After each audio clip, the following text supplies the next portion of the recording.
All right, welcome. Today, we are diving deep into the world of advanced ratios and proportions.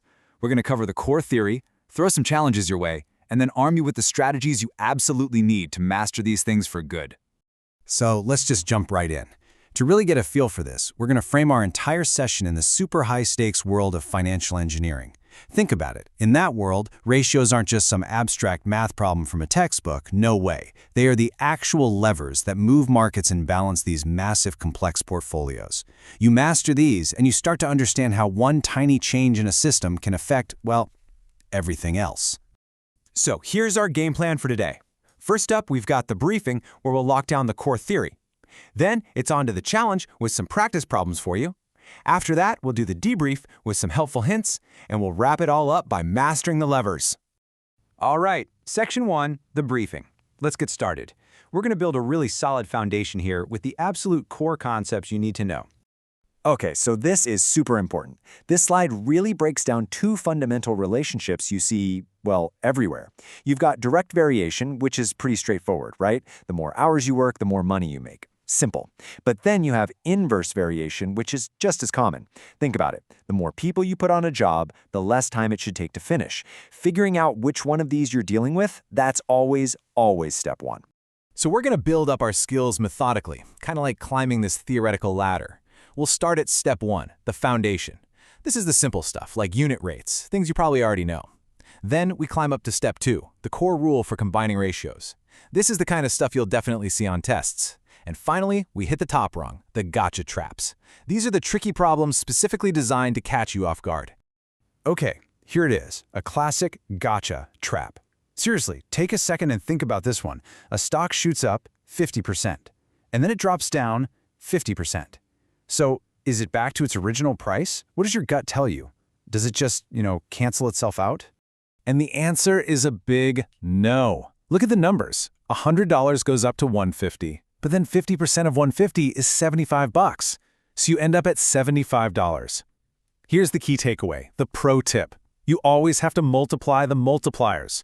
A 50% gain is a 1.5 multiplier. A 50% loss is a 0.5 multiplier. Multiply those two together, you get 0.75. So you end up with 75% of what you started with. That's a huge difference. Now this is a super reliable algorithm for when you need to connect different ratios. Let's say you know how A relates to B and how B relates to C. How do you figure out the relationship between A and C? Well, B is your key. It's the bridge variable. All you have to do is find the least common multiple of the B values, scale both ratios so that B is the same number in both, and bam! The whole structure just connects. All right, Section 2, the challenge. Time to put that theory to the test. You've had the briefing, you've seen the algorithms, you know the traps to look out for. Now it's your turn. You're the engineer. Let's see you apply what you've learned. Okay, you're on the clock. I'm about to show you a series of problems. I really want you to pause the explainer right here and give these a serious try on your own before moving on. See how many you can nail. You ready? Let's do this. All right, question 1. This is a classic test of that combining ratios algorithm we just talked about. And now for question 2. This one's all about inverse variation. Remember, more workers should mean less time, right? Let's see if you can figure out exactly how much less. Question 3 is a mixture problem. The trick here is to think about what doesn't change. You're adding water, but the total amount of pure acid, well, that stays the same. Next up, question 4. This one's a sneaky one. It's all about how increasing a side length affects the area. Watch out, it's another one of those percentage traps.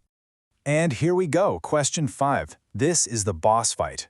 The ratio itself is shifting because people are joining and leaving. This is where you're going to need to break out some algebra. Good luck.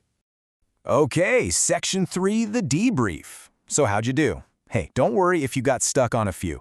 That's what this section is for. I'm not going to just give you the answers, but I will give you some strategic hints to nudge you in the right direction. All right, for questions 1 and 2. For the triple ratio, ask yourself, what's a number that both 3 and 5 can multiply into? That's your common value for B.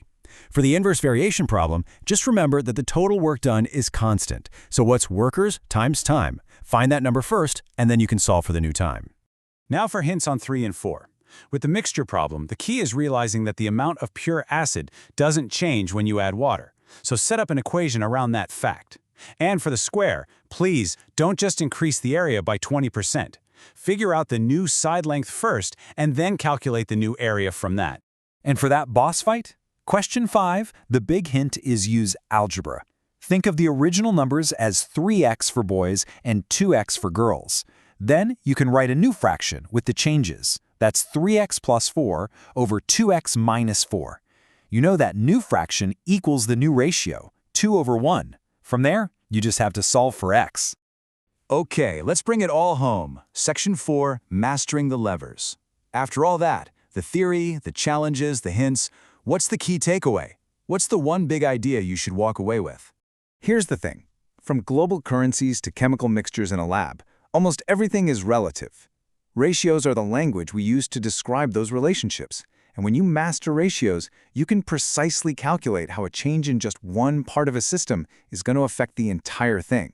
It's an incredibly powerful tool. So there you have it. We've handed you the levers. You've got the theory, you've gone through the training. The only question left is, what are you going to build? Thanks for joining me.